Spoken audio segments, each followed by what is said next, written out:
some members of the military come out with not necessarily positive attributes toward protect and serve the local population. Sure.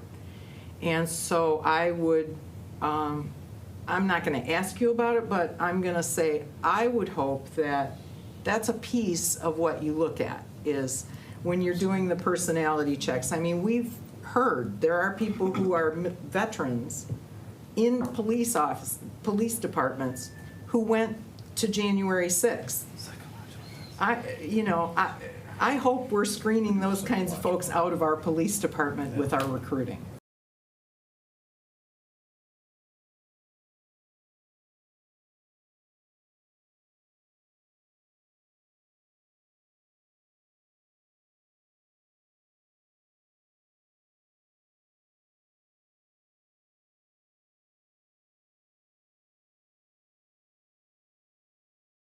Statistically, it's pretty tiny.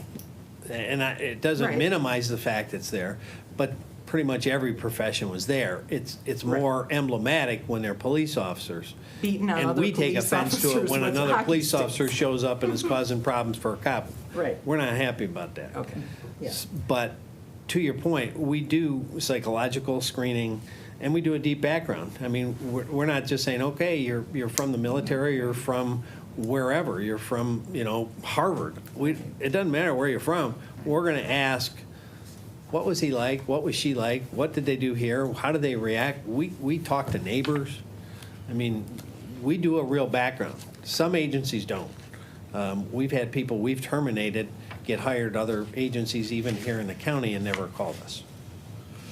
So that's a problem. Yes. And I've tried to address that with legislation that, that needs to be a deeper dive.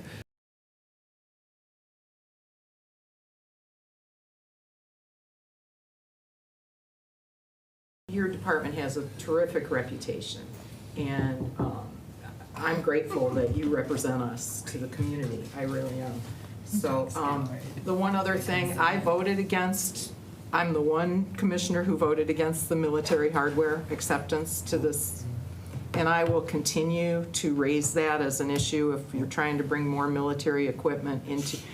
And I'll just tell you a little story. When I moved to back to Michigan, and my community, we don't have a 4th of July parade. We have a Memorial Day parade, and it's all about the veterans. You can't campaign, nothing. It's all about the veterans. And in about 2004, I'm at this little parade with my little boys, and along comes this military vehicle down the main street of my town that, we don't see that kind of trouble, right? It just was super jarring to me that was in my face. It said to me in an unconscious way, there's danger, right? And it sent a different message than I think. It felt bad to me that was it was new to my community in the parade that year, and it really felt bad. I am not in favor of, more militarizing the police.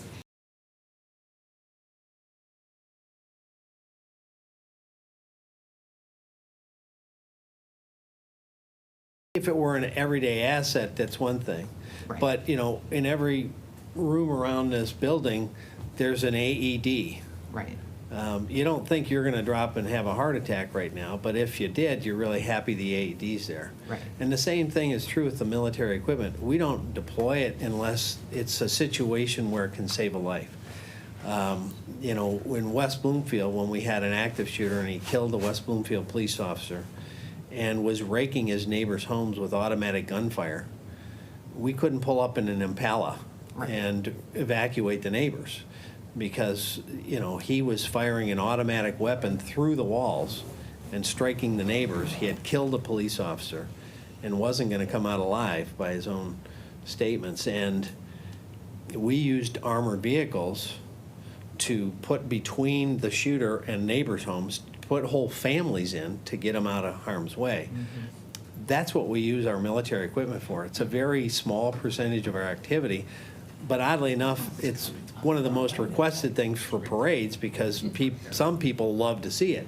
Now, we've really downplayed sending it to parades because some people love to see it, and then they want their kids to crawl in it and oh my gosh. And, in fact, we just got a request yesterday from a community who's having an event, said, would you send one of the armored vehicles? It's our favorite vehicle. All the kids love it.